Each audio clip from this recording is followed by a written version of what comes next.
know, David Zippel is a major Broadway legend. He's in my book. Hey, who's interviewing who here? Well, I just want to make sure people don't think you're just like my friend I brought on stage. Well, I am. You came to the right place. If you're tired of politics and doom and gloom, we're going to have a really good time. You probably all know who Seth is, but he is a Renaissance man, all things Broadway. Thank you. The book, Broadway for Dummies, is filled with insight and information, but this guy has done everything, from musical directing Broadway shows to producing and creating a Broadway show called Disaster, which was a really good show and a disaster. Well, dude, I'm making a lot of money off it, so. I'm so glad to hear that, because it's really fun. Anyway, why don't we start talking a little bit about Broadway and Sure. how you got to Broadway. How I got to Broadway? Yeah. Oh, You turned left at Times Square, but no, I began playing piano when I was a little kid because my sister played piano. I was just saying the other day, I really did follow in her footsteps because basically I didn't love classical music, but she'd always played in the house. So any piece she played, like I wound up playing. So like that's why I'm trying to think like what I still remember. Like, you know, if she played like, you know, like all the pieces that I auditioned for college with were her pieces. So I was a classical piano major in college, which is moronic because like I don't even like classical music. I went to Oberlin. But it was really Broadway that I was obsessed with. I saw my first Broadway show when I was 4 years old. I know, which was Peter Pan. Just kidding, it was Hair. Anybody? So I saw Hair, and then I was nude for the next 3 years. But anyway, it was really because actually what got me hooked, when I was in second grade, my parents said instead of going away to like a hotel, we should spend all the money over Christmas vacation and see Broadway shows. You know, top ticket price, $6. And we saw, here, we could do a guessing game. We saw this. Grease, which was like a major hit in the 70s. We saw Pippin, yes. But really the show that I was obsessed with, David, was this. Hurry up. Hurry up. Anybody? Pajama Game. Pajama Game. Yeah, and just on a side note, which I think is interesting and kind of relates to my book, which I think is, Pajama Game was a short-lived revival in the 70s, ran for a month. The reason I became obsessed with it is because the kind of songs that I love from Broadway are not like the standard ballad. I love a scene that's turned into a song. That's why I love like the fight scene from Dreamgirls. I love the baseball game from Falsettos. And Hurry Up is in a factory. So one group's going, hurry up. One group's going, can't waste time. When you're racing with the clock. So my mind is blown. But it was the short-lived revival. It was Barbara McNair, Cab Calloway, and Sid was played by Hal Linden. Anybody Hal Linden? And it really made me obsessed with Broadway, but it was very rare. It only ran for a month. And I met Tommy Tune. I did a couple of my Broadway cruises with Tommy Tune. My next one's going to Alaska and then the Canary Islands. But I'm not trying to promote that, guys. Go to my website for tickets. But my point is, when I told Tommy Tune Pajama Game got me obsessed, he said, oh, I remember that. He said, we all thought that was so odd in the 70s because Broadway is where you create new things and then it goes to the regions. They don't come back. And no one understood. It's not funny. He said, no one understood why Pajama Game is back. And now you must know Broadway is 60% revivals. Right. And in the 70s, it was like, literally, it was only new stuff. So I just thought that was fascinating. But anyway, how did I get to Broadway? The end of the story is, so I went to a classical conservatory, Oberlin, and you know, I really wanted to perform too, but piano was my way into Broadway. So as soon as I got to New York, I started playing Broadway shows. Here we do guessing game. Well, first Broadway show I played, you probably won't know. Anybody? We're missing the last 3 pages. It's my favorite year, which I called my favorite week. But the long-running shows I played, what show? Les Mis. But, okay, full disclosure, I was really the keyboard 2 part, so I was actually playing this. Devastating. But I played all these Broadway shows. I played, anybody? Ragtime. I played, yeah, so it really got me in, and that way it was just easier for me to also do performing. So that's how I got to Broadway, was something called subbing, where you go to the stage door and you basically drop off your resume and you say, can I please be be your understudy. And I began being the understudy. So it was really fun because I have ADD, if you can't tell. And I like doing a lot of different things. So I played like a matinee of Phantom and like a night of Les Mis, and I played How to Succeed the next day. Like, it was really fun, the variety of being a sub piano player. There you have it. Next question. Well, actually, I'll take a minute to plug your next appearance because Seth is here to perform. Oh yeah, weirdly, it just coincided. So this really nice guy named David Green was the arts teacher, theater teacher for a lot of my friends from Broadway, Matt Morrison and Krista Rodriguez and Lindsay Mendez and Stephanie J. Block. And he does high school musicals, but they bring in equity people to be in it. So he was like, hey, do you want to play Edna in Hairspray? And I said, no. It never even crossed my mind. I was like, no. I said, you should ask Mark Shaman. I said, Mark Shaman, who wrote it, he's always wanted to play it. You should ask Mark. And then that day, I was at my radio show. It's so weird, and you Jews in the house, it was a beshert. I was interviewing Carrie Butler, Laura Bell Bundy, and Marissa Jarvanoker, the 3 original stars of Hairspray. And I was like, this guy David Green wants me to play Edna. And they're like, oh my God, you have to do it. So they were like, you have to do it. And because my husband's an actor too, I'm playing Edna and he's playing Wilbur opposite me. So we're both starring in a musical together. That's a high school musical. It's bizarre because we're a little older than the kids by 40 years. And a la summer stock, we're learning it in 5 days. It's really, I guess I'm freaking out. Thank God I'm wearing adult diapers because I'm literally freaking out from the whole thing. And it's Friday, Saturday, and Sunday. This Friday, Saturday, and Sunday, and there are some tickets left. Oh God. Well, we learned it in 5 days. So if you come, but there's a full amazing live band. That's the best part. And amazing costumes and like an amazing set. But everything else, don't listen to. And Go. Beth Malone. And oh my God, Beth Malone from Fun Home. I recommended her. He said, who played the Biaggi Velma? And I was like, oh my God, ask Beth Malone. So Beth flew out here. I know her from Fun Home. Anyway, it's great, and the kids are amazing, and David's so nice, but it's really scary to learn a show in 5 days. We're off book. Rancho Mirage High School. It's literally a high school. Rancho Mirage High School, but with the full sets from the national tour and like a full band. I mean, I wish I had that when I was in high school. Yeah, it's Friday, Saturday, and Sunday. Sunday matinee 2. I'll see you there. For those I'm giving them 2 days to learn it. Yes. God, I'm scared. Well, yes, so let's talk a little bit about Seth Speaks and about Sirius Radio. How did that happen? That was also, it's so arbitrary. So when I went to Oberlin, there was a radio channel, WOBC, and you could do whatever radio show you wanted. So But do you all know about Broadway radio on Sirius? Yes. Okay, I figured this crowd. So yeah, there's Sirius XM. We used to be just Sirius, then we merged, and now there's a Broadway channel. And when I was in college, I had my own Broadway radio show because I loved, my favorite thing is basically saying to people, oh my God, listen to this, you're gonna love this, or like, oh my God, why is she so flat? Like I love just sort of like, deconstructing. So I love my radio show where I was able to say, listen to this, listen to that. So I would record them, and my mom would always be like, after I graduated, like, you should have your own Broadway radio show. And I was like, you're crazy, they don't exist, shut up. So like, literally for years, I was like, what are you talking about? What's a Broadway radio show? Like, that's something I did in Oberlin. Like, they don't exist in the real world.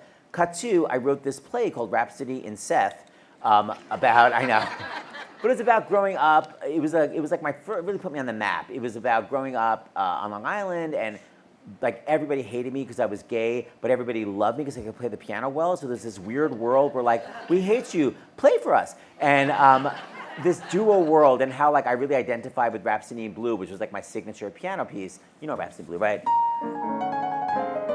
So I was identified with Rhapsody in Blue because it wasn't really a classical piece, it wasn't really a jazz piece, it was never really accepted, and that's how I always felt that I was. So I wrote this play, and I was playing at the Actors Playhouse, and I was interviewed on Sirius Radio. And just side note, I was working as a comedy writer on the Rosie O'Donnell show. So I was a comedy writer, and Rosie was hosting the Grammys and had to fly home overnight. So she couldn't do the sound check the next morning with Martin Short. So they said, would you do the number with Martin Short because you know it well? So I did the number with Martin Short, and all the writers were like, why are you not performing? Why are you not performing? And I'm like, oh, I don't want to perform anymore. And I was like, why aren't I performing?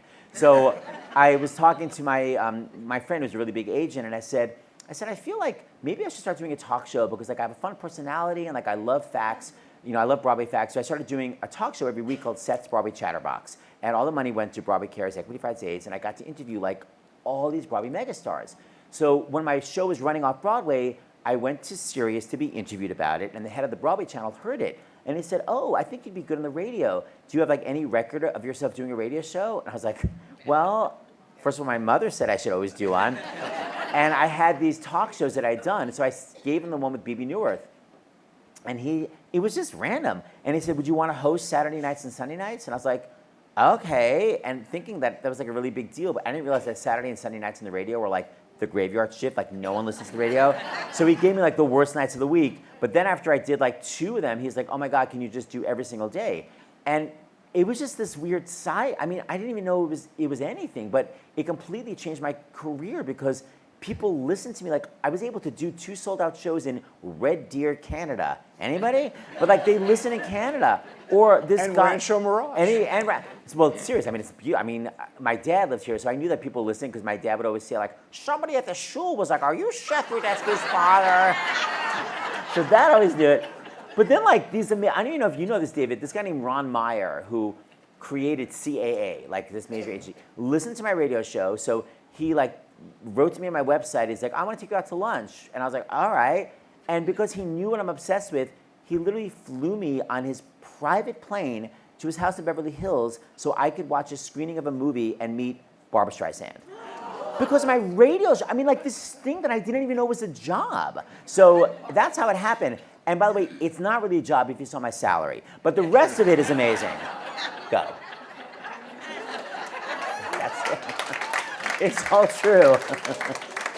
I mean, you have a lot of hats that you've worn, and one of them is producer. And during COVID, you and James, your husband, did the most amazing thing. Why don't you tell people about that? It's an extraordinary thing. Thank you. I've always, I realized I had to combine the arts with social justice when I was around 22, because I moved to New York and I wanted to do something charity-wise, and I was volunteering at a place called God's Love We Deliver. And that's where they bring meals to homebound AIDS patients. So I was like going in the morning at 8:30 and like making sandwiches, and I was like, I don't even cook for myself. I suck at this. And I was like, I'm gonna actually kill these people. So I was like, I should take my own skill set and do something with it. So that's when I realized that, oh, I can combine music and like, so I began doing something called Hearts and Voices, where you visit AIDS patients in the hospitals and put on shows. So I was assigned the prison ward, which sounds really scary, and maybe it was, but it was prisoners that had AIDS, and the prison hospitals couldn't help them because they didn't have enough medical. So they'd be in a hospital, but it was a locked ward. So I'd go every week and bring all these great Broadway stars. I brought Betty Buckley, and it was really fun because every week we would sing, often I have a girl that do, anybody?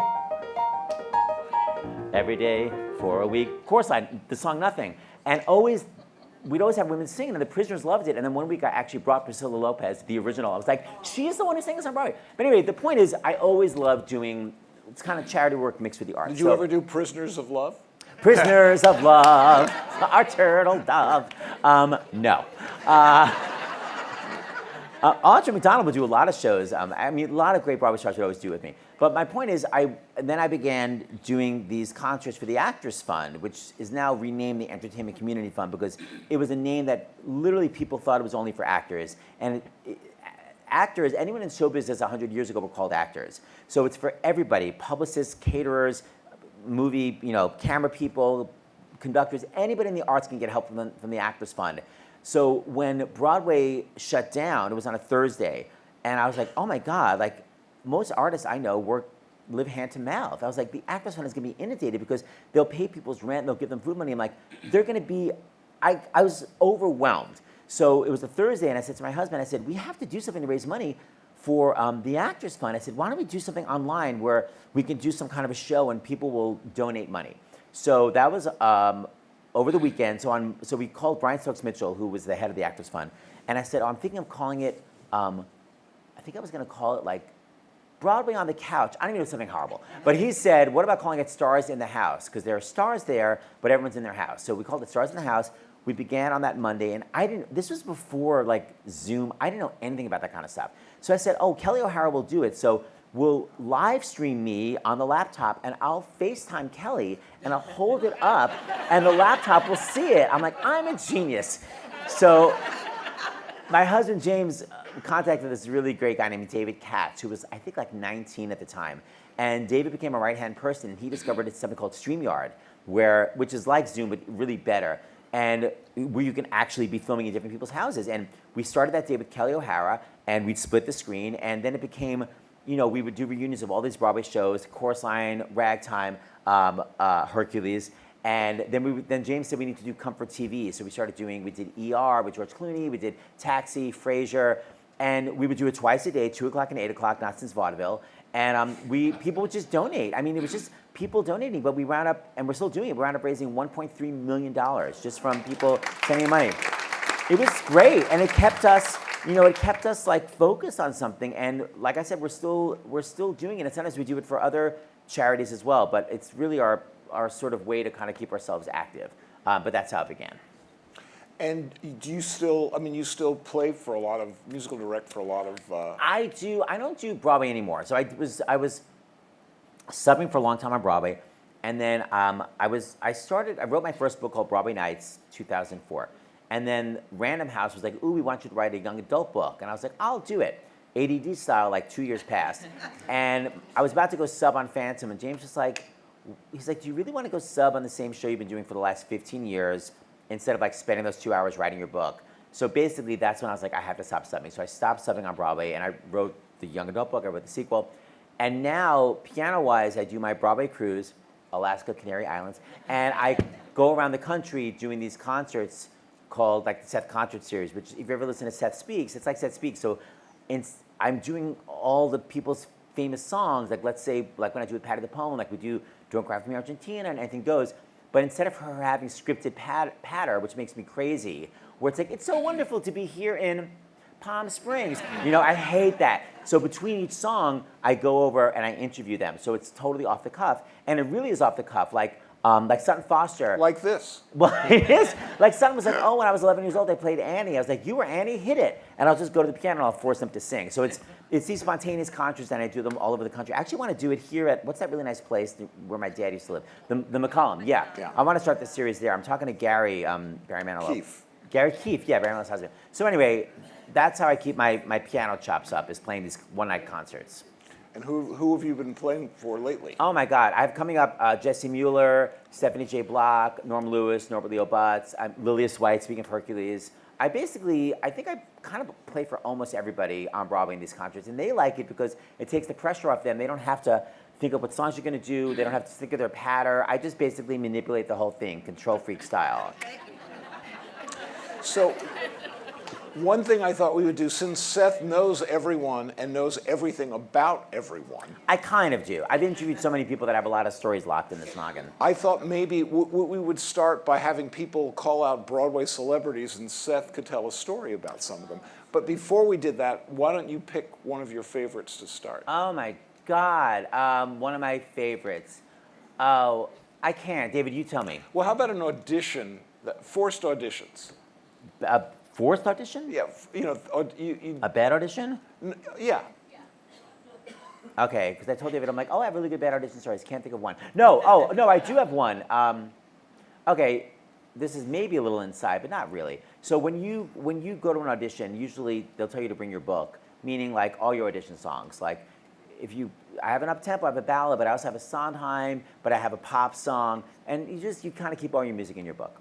So Norbert Leo Butz, you guys, do you know Norbert Leo Butz? He won the Tony Award for Catch Me If You Can, and also for, Catch Me If You Can, the other one, Dirty Rotten Scoundrels. So Norbert, even though he was a theater major, didn't know much about musical theater. So he goes into audition for Sideshow, and his agent said, listen, you should bring your book. And Norbert's like, all right. So Norbert goes to the audition, and the other thing is when you're auditioning for a musical, you really have to go over your music with the pianist first. A lot of times people are like, I got the music offline, and like it's in the wrong key. So Norbert started singing, it's in the wrong key, it's a complete nightmare and a mess. So the people were still nice, they wanted him to sing, so they said, okay, what else do you have in your book? And he was like, oh, he thought his agent meant the audition's gonna take a long time, so bring your book. So he said he had Tom Wolfe's, what is it, A Man in Full? He just had a novel with him. It was devastating. He did not get it. Yes, David. So anyone want to call out a celebrity and he'll tell you a story about them? I heard Audrey and I heard Patty. Okay, Audrey McDonald, sure. So, Audra, we did Ragtime together, as I was mentioning. So at the end of Act 1, spoiler alert, but you've had 30 years to see the show, people. Audra's character dies. I'm sorry, I know, I ruined it. So this is kind of, on Broadway, a lot of times people fool around as long as the audience doesn't really know it. So she would die, they would carry her body off stage, and then they would lay her in a coffin and wheel the coffin on stage. And there's this whole really depressing song at the end of Act 1. And she'd have to lay there dead while this song, Till We Reach That Day, was sung. Well, there were swings in the show. I don't know if you know what a swing is. A swing is someone who understudies the ensemble. So there's usually one male swing for all the men in the ensemble, one female swing. And I have a good story about swings. One female swing for all the females. And actually, that is such a difficult It's the hardest job on Broadway. Actually, I'll side note for one second. Well, I'll do it right after. Remind me to tell the swing story. Okay. But the point is the swings were not on. So what they would do is, this is the 90s. People had, remember beepers? They would line the coffin with beepers, and she'd be forced to lay down. Coffin would go out, and during the whole number, they would go to the backstage payphone and call the beeper. So it was like, so literally there'd be buzzers happening underneath her body while she's supposed to be dead. In terms of the swings, so the swing story I'll tell you, and then I'll tell Pat of the poem. So one of the things about Broadway, which I just think is so fun, is that the stage is divided by numbers. So there's like a 0 in the middle, and then it's 2, 4, 6, 8, 10, and then the other way. So that when you're doing a dance number, you're not just like funking out. It's like, oh, I have to make sure that I'm on 6 because the person behind me is on 5 and on 4, so that way there's space. So when you're a swing, you have to know every single number. You have to go like, oh, tonight I'm on for Billy, so I begin on 2, then I do a grand jeté to 5, but oh my God, tomorrow I'm on for Willie, so I have to begin on 1, I mean, it's crazy, and people have swing books where you look through all your numbers. So my friend Jim Borstelman, who's this amazing Broadway performer, was doing Jerome Robbins' Broadway, and which had like, every single Jerome Robbins song, and he was doing,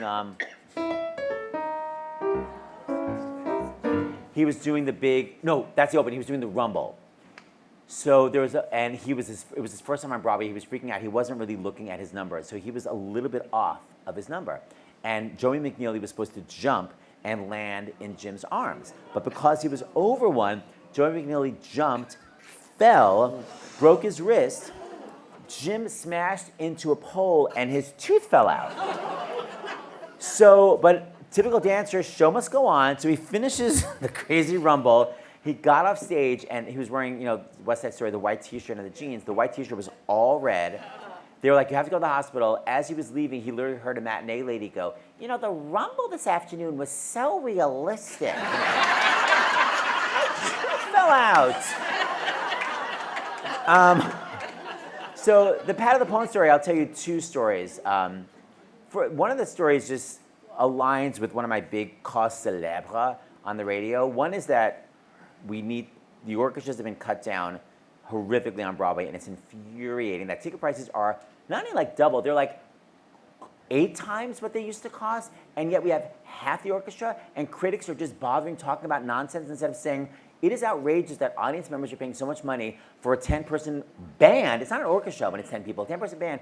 And then when it's at Lincoln Center, they'd be like, there's a full orchestra. I'm like, why is that a surprise? It's Broadway. It's supposed to be the best in the world. Why is it like, whoa? Oh, but it's up to the critics to literally say to the audience, you are being ripped off. David Merrick once said, an audience doesn't know what it didn't get, but they do know when they get it. Meaning, if you heard the full orchestra, you'd be like, oh my God, but you may not know when you're hearing a crappy 4 synthesizers. Mamma Mia, with all that money from ABBA, they had a 9-person band. And the saxophone was pre-recorded.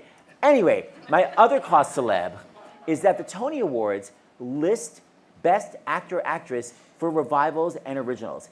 It makes no sense because when you're originating a role, you are helping create it with the creators. So if someone goes back to Broadway with this role that's already won a Tony Award and they put their own spin on it, it's not the same thing as taking a role that could have been crappy during rehearsals and you make it amazing. It's a completely different skill set. It's so unfair that these people that are creating roles from scratch are up against like Hamlet. You know what I mean? It's not fair. And here's my example, my Pat on the Pony example. So she told me that when she got Les Mis, in One Day More, Eponine goes, one more day, I'm on my own. And she said, one more day with him not caring. It's so low for me. What a life I might have known. And then she goes, but he never saw me there. That's how it goes. So in Les Mis, the melodies repeat a lot. So in I Dreamed a Dream, it was written to go, but the tigers come at night with their voices soft as thunder as they tear your hope apart, as they turn your dreams to shame. And Patty said she was in rehearsal and she was like, how am I going to sell this? And she heard, it was at the Sitz Probe, and she heard the orchestra, and she said, can I go up with the orchestra? And that's why it goes, as they turn your dreams to shame. Patty created that. So for then someone to play Fontaine and be like, I sounded amazing on the B flat. You didn't create it, girl. Patty did. So it's so unfair. So that's one Patty story. The other Patty story I love is, so she told me she was doing, what was it called, 1941. So Spielberg's only flop. So she's doing 1941, the movie, in LA, and she has a final callback for Evita. So she said, ooh, can I fly back to New York? I have this final callback for this big Broadway show. And they said, well, we let someone else leave the set a couple days ago, and then Spielberg wanted him back right away, and we couldn't find him, and it really cost the movie money. So no one's really allowed to leave the set anymore. And she's like, but I'm not filming. And they're like, sorry. And she's like, I have to go to this final callback. And they're like, all right, you can go, but if you don't make it back in time for yourself to film, your career in Hollywood is finished. And she said she thought, I have a career in Hollywood? She was actually really happy. But anyway, she flew to New York, and I know that everybody in Palm Springs basically comes from the East Coast. So do you remember February 1978? Okay, it was a crazy snowstorm. I remember it because I got to miss school for a week. It was the best week of my life. So Patty said she arrives during the snowstorm. It was a nightmare. She has to trudge through the snow to get to the theater for the audition. So she said her pants are soaking wet. She goes, and I go on stage, and they put a line on the stage. And I thought, oh, they want me to stand behind that line. I refuse! So she stood over the line. Okay, she was actually at the theater where a chorus line was playing, and the line was just the set. They have a line on stage, and her brother was starring in it, and she didn't even realize it. So she's like, I broke protocol. They're like, we don't care where you stand. Anyway, so she stood over the line. She sang all these songs from Evita, like, you know, I'm their savior, that's what they call me. Anyway, sings all these Evita songs. She goes to the airport, and because of the snowstorm, flight was canceled. So she's waiting for them to rebook her, not realizing she has to rebook herself. So now all the next flights are, she had no more seats, and her career in Hollywood is going to be finished if she can't make it back. So she said, who does she run into but her old Juilliard classmate, Christopher Reeve. So he was like, what's going on? And she said, I have to get back to LA, but there are no more seats on the planes. And he comes back, and he's like, oh, look, they happen to have a first-class seat. Of course, now she realizes, like, he literally bought it for her. But she just thought, like, oh, wow, he found it. So she flew back, and then when everyone at the set said, oh, my God, there was a snowstorm. How did you make it back so quickly? She said, Superman. Beginning, middle, end. Go. Cheetah Rivera. Oh, my God, I love Cheetah so much. We love Cheetah Rivera. Cheetah, you know, that's the one amazing, not the one amazing thing, but one of the amazing things about really my career is that everybody that I grew up with obsessing about on albums, like I've actually not only been able to meet, but actually been able to work with. Like, it's been unbelievable. I listened to Cheetah, like, my biggest dream was for my parents to buy me the vocal selections. You know what vocal selections are to Chicago.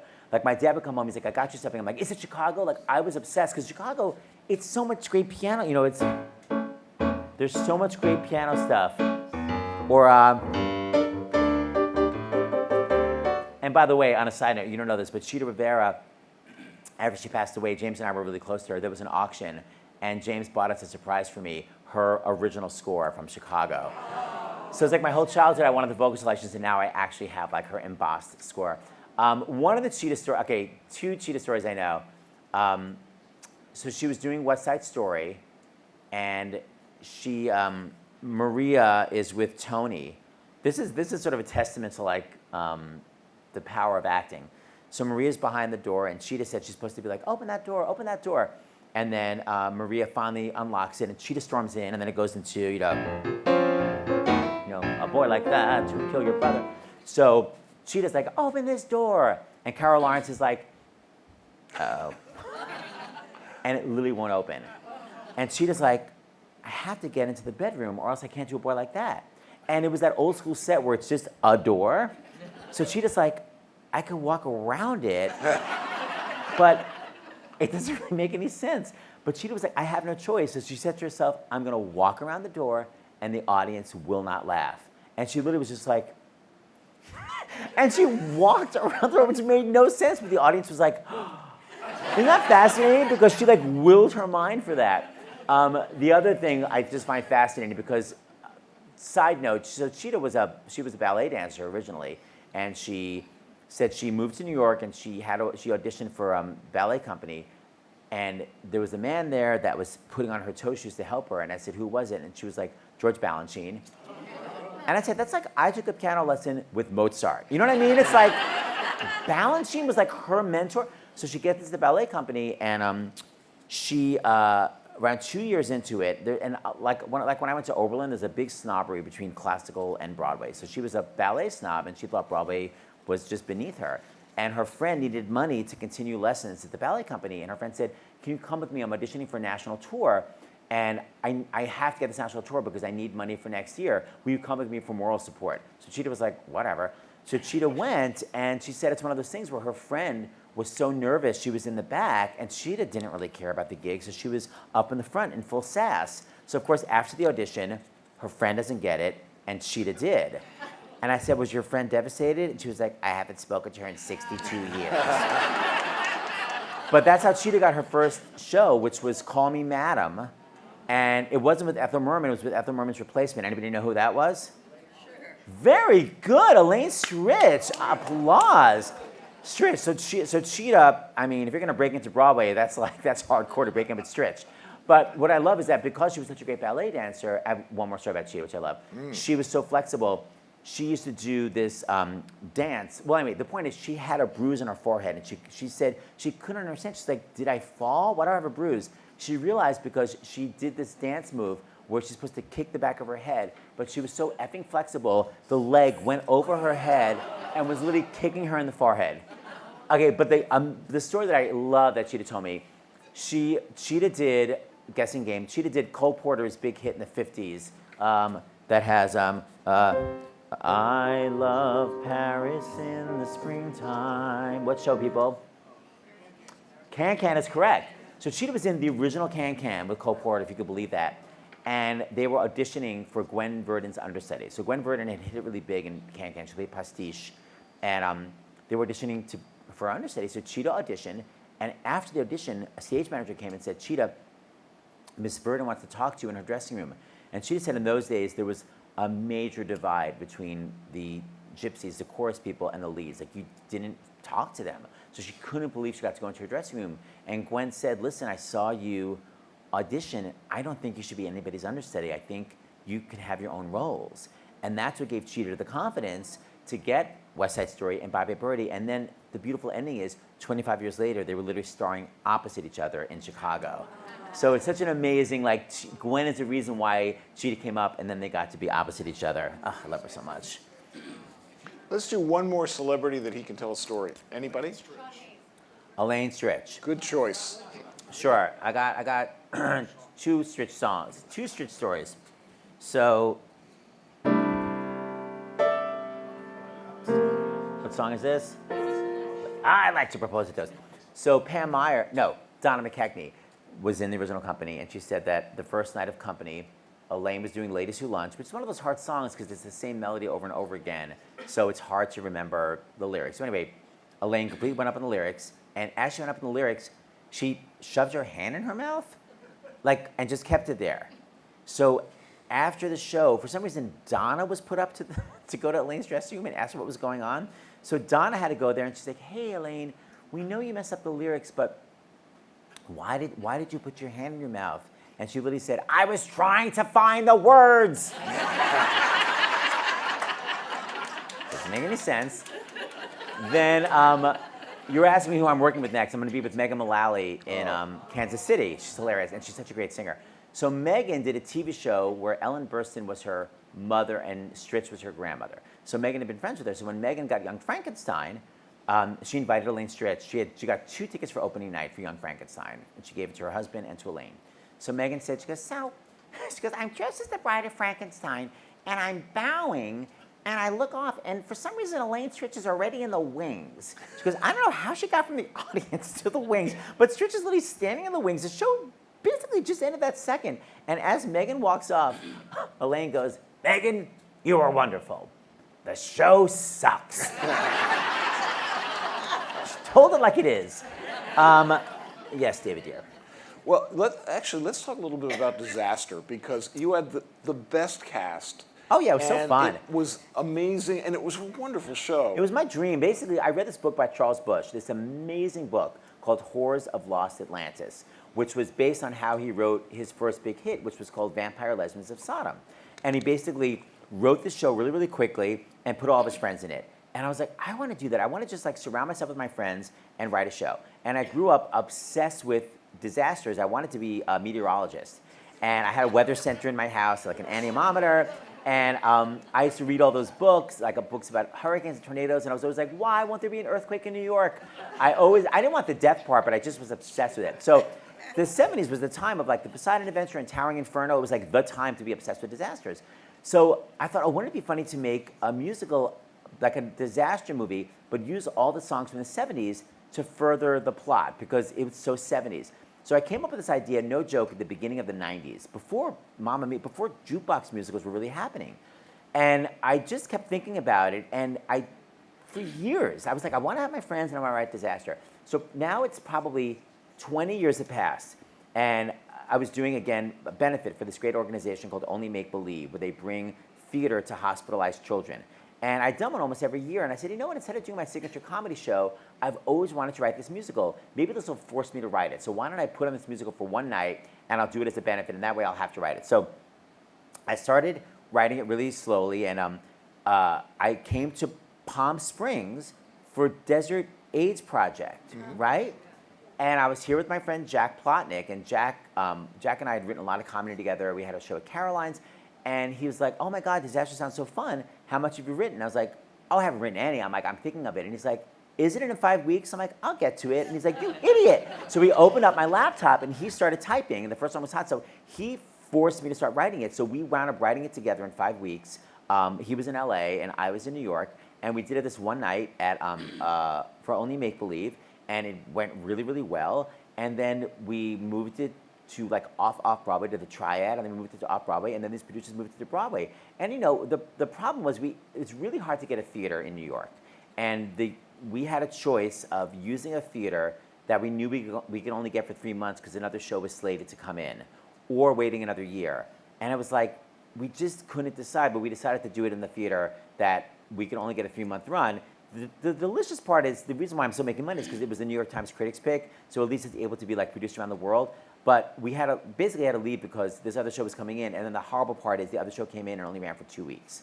So it's like, anyway, that's the horrible part. But I got to be on stage opposite Faith Prince, Kevin Chamberlain, Roger Bart, Jennifer Samard, who's now starring in Death Becomes Her.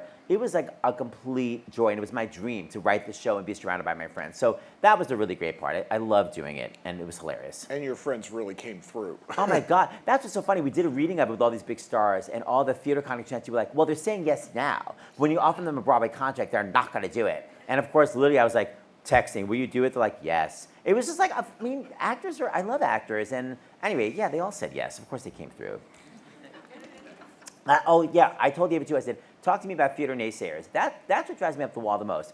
If you ever read Meredith Willson's book, it's amazing, who wrote The Music Man, he said that when The Music Man did their so-called gypsy run-through, that's when you do a run-through for New York, like, you know, ensemble people, the gypsies. It went amazingly. And all the know-it-alls were like, well, yeah, it went amazing. These are all theater insiders. People are going to like this out of town. Then it went to Philadelphia, it did amazingly. They're like, well, yeah, it's out of towners, not real New Yorkers. Literally, everyone wants to be. And then I saw Michael Bennett interviewed, and he said when A Chorus Line opened, they're like, yeah, it's an off-Broadway show. Then when it went to Broadway, they're like, well, yeah, but it's a New York show. It's not going to work around the country. Seriously. Then it went on tour. And then literally they're like, well, it's very American. It'll never work overseas. And it went to, everyone just loves to be like, well, yeah, but yeah, shut up, you don't know anything. Okay, go. Composers, who are your favorites, and have you ever written music? It's so funny you say that. Everyone keeps saying, Seth, you can write music. I don't understand how composers, I think it boggles my mind how someone writes music. It literally boggles my mind. No, I don't think, I've written like stupid, like funny things for fun. I'm obsessed with composers. Just like, I just realized about West Side Story. God, Bernstein's so brilliant. But you know, there's something called the tritone. So there's a fourth. The fourth means 4 notes away. So like, you know, here comes the bride, that's a fourth. A tritone is a sharp fourth. and it was like scandalous, in the 1400s. It was called the Devil's Interval. And Bernstein used it all through West Side Story, and I didn't even know it because it just sounds like an amazing melody. But boy, boy, crazy boy, or Maria, or could be. I was like, how do you think of that? So no, I don't write music. That's called like being a genius. Like I know. Other composers that you love? Oh my God, I love so many composers. I really do. David Zippel got to work with Cy Coleman. Can you believe that? It's so amazing. The only thing I'll say about Cy Coleman is that his stuff is so brassy. I worked at Summerstock, and it was just 2 pianos. So like, Sweet Charity is so brassy, but on a piano, it sort of loses something to be like. It sounds like a virgin librarian, but on the album it's like. Wah! So anyway, I like Cy Coleman, but not on the piano. But I love Mark Shaman. The new ones, I love Mark Shaman, Lin-Manuel Miranda. I remember when I saw In the Heights, this was the first workshop of In the Heights. And I went to the producers and I was like, I think it got something with this Lin-Manuel Miranda kid. And they were like, don't worry, we know. Anyway, I love Lin. I love it all. The only thing I don't love is there's like a lot of pop music nowadays where it's just like this, where it's like someone was at their piano at midnight and then they just recorded it, which is like, sun comes up, the sun goes down, the moon comes up. And I'm like, that's the accompaniment? And that's the melody? I interviewed Kenny Loggins. You know Kenny Loggins? And he said, David Foster says often, $50 if you could find a melody. I'm like, exactly. It's like, God, bring me Barry Manilow. All right, yes, and David Foster lives in the desert, too. Oh, my God. And Barry Manilow, 2 amazing melody makers. It's true. I applaud. Talk to me a little. Oh, you were going to deconstruct a song from Wicked. Oh, just composer, Stephen Schwartz. So I love Stephen Schwartz so much. He told me this when I interviewed him. I'm so fascinated. Again, like Leonard Bernstein, putting that motif in. Stephen Schwartz wanted to put motifs of The Wizard of Oz in Wicked. So like, she goes, unlimited, my future is. That's literally, unlimited is somewhere over the rainbow. Isn't that brilliant? So it's only for him. It's not like the audience is going like, oh, no, that's literally him, somewhere over the rainbow. Oh, one more cool composer story. I got to interview Marvin Hamlish, who like, anyone that grew up in the 70s, we were all obsessed with Marvin Hamlish because everything was, the entertainer. So he told me, hope I remember the story correctly, he told me he wrote The Way We Were, the amazing, and they were doing a screening of the movie, and when, near the end of the movie, when they had this really devastating moment, the audience was just like, shrug, and no one knew why it wasn't working that well, and someone said to Marvin Hamlish, you have to bring back the theme for The Way We Were at that moment. And he's like, oh my God, he's like, that theme plays through the movie so many times, I'm not bringing it back again. And the person said, well, you noticed it that many times because you wrote it, but the audience doesn't necessarily notice it. And he said, I'm telling you, bring it back one more time. So he went to the studio, and the studio's like, no, dear, we're not bringing the orchestra for that. So Marvin Hamlish took his own money, hired the whole orchestra, which is super expensive, recorded it, put that in the movie, and literally when the next screening happened, isn't that fascinating? The other Marvin story I love is that, well, actually, speaking of that song, so, Barbara is the queen of changing melodies. Barbra Streisand changes melodies in an amazing way. Like, he wrote it to go, memories may be beautiful and yet, what's too painful to remember? It's supposed to go, we simply choose to forget. But she goes, what's too painful to remember? We simply choose to forget. She does her own riff. So she's always done that. So he was the original. 46 seconds, and I know you speak fast. Hold on, I gotta go fast. The point is, she changed the melody in Funny Girl, and he had written the backup harmony for it. And he came to the dressing room and he said, listen, the melody you're doing is conflicting with my harmony. And she said, are people paying money to hear your harmony? And with that, that's it. Thank you. Thank you. Thank you, David, so much. Thank you all for coming.